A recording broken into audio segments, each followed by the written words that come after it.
Hello, my name is David M Hancock. I like it with the M. Google me. I have some videos and some books online. And today I'm working on a piece about stories we don't tell. Everybody's telling their stories these days, but I have a lot of stories I don't tell. Back when I was in my 20s, I had an experience where I hooked up with an ex-convict who later burglarized me, and when I pressed charges, I received threatening phone calls from jail from him and threatening phone calls at work from his lawyers. And at the time, I was 25 or 26, and it was a very scary experience, and it was a story I never thought I would tell anyone until I wrote a book about it called Tricks Gone Bad. But there are other stories that I still don't feel comfortable telling, and one of them was a few years back. I was at work with my buddy Mike. It was Monday, and he was telling me about a birthday party he'd honchoed for his kid that weekend. Oh, these kids, sugar 'em up, and what mayhem they get into. And it was actually a very funny story, and I wish I could even give you the details of it, but I just can't remember a single one. I don't have room in my hard drive for people's stories about their kids. I have flash memory. I have clipboard to cut and paste, but it's just not something I would archive. But I got the general drift of what he was saying, that it's just not all fun and games. There's a lot of pressure on. Not only do you have to keep your own kid alive, but you have to keep the other kids alive too. I mean, if it's a camping trip and a bear got one or one went over the waterfall, well, shit happens. But for a birthday party in your backyard, particularly if there's no pool, the bar is pretty high. You got to keep those kids alive. You don't want to be meeting their parents at the end of the day with sad face. Look, here's the thing. No, they will go off on you. Their brains will explode. But anyway, as Mike was winding down from his story, I felt a little sad because I realized now it was time for me to share. And I had had a very memorable experience that weekend, something that had restored me and rejuvenated me and had been really special, above and beyond the normal. But I didn't feel I could tell it in the workplace. I was reading in the New York Times recently. They wrote a story about bromances, about friendships between straight guys and gay guys, and how we've finally gotten over those weird, awkward feelings, and we can relate and be friends. And I think that's true, particularly in New York City. And Mike certainly knew I was gay. But like many straight people, he's super friendly to gay people, but he just doesn't want to know how the sausage gets made.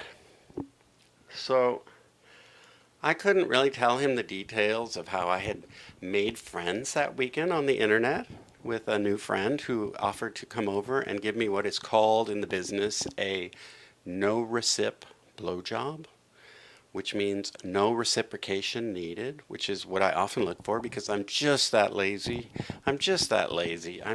I find sex a lot of work. If I'm on top of pushing and a grunting and a sweating, it's a lot of work for me. And I don't even like to give a blowjob that much. I mean, I will, but for me, the clock's running. I mean, I'm watching my watch till we can get back to me. Because, I mean, let's face it, a blowjob is work. That's why they call it a job. One of you is a thrusting and a gagging and a bobbing and a slobbering, and the other one is sitting back in the back seat of the limo, driving to the bank to make a deposit. Ba-ding!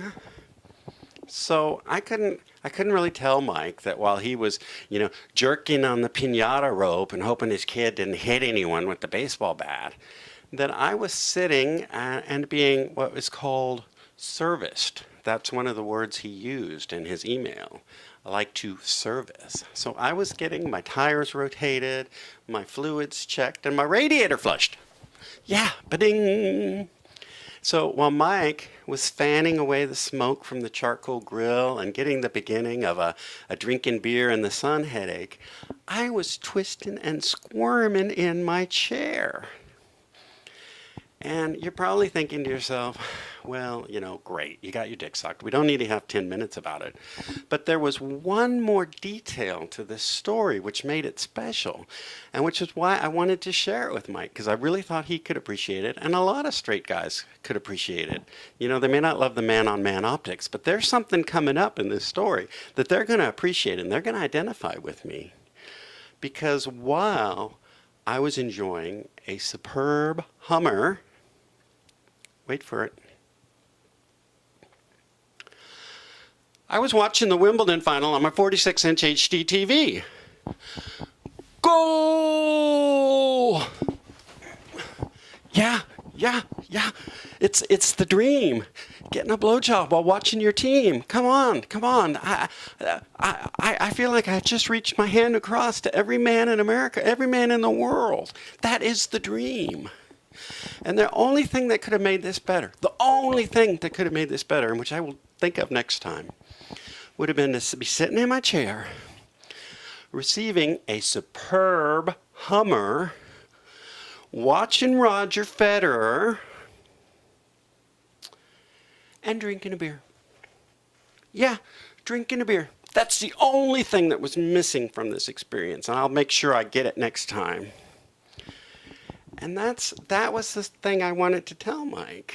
And I know it's not the most beautiful story. I mean, I didn't build an orphanage in Guatemala. I'll never have a little kid look up at me and say, I love you, Daddy. But you got to be happy with what you got in life. And when you have a beautiful moment where it all comes together like that, you need to stop and say, oh, thank you, Jesus, or Buddha, or the heavenly force, or whatever, for this beautiful moment. And someday, I hope that I will have friends that I feel comfortable telling them, like you all. So thank you very much. That's one of the stories that I don't tell in an upcoming work of mine. And I'm David M Hancock. Google me online. I like it with the M. Thank you so much.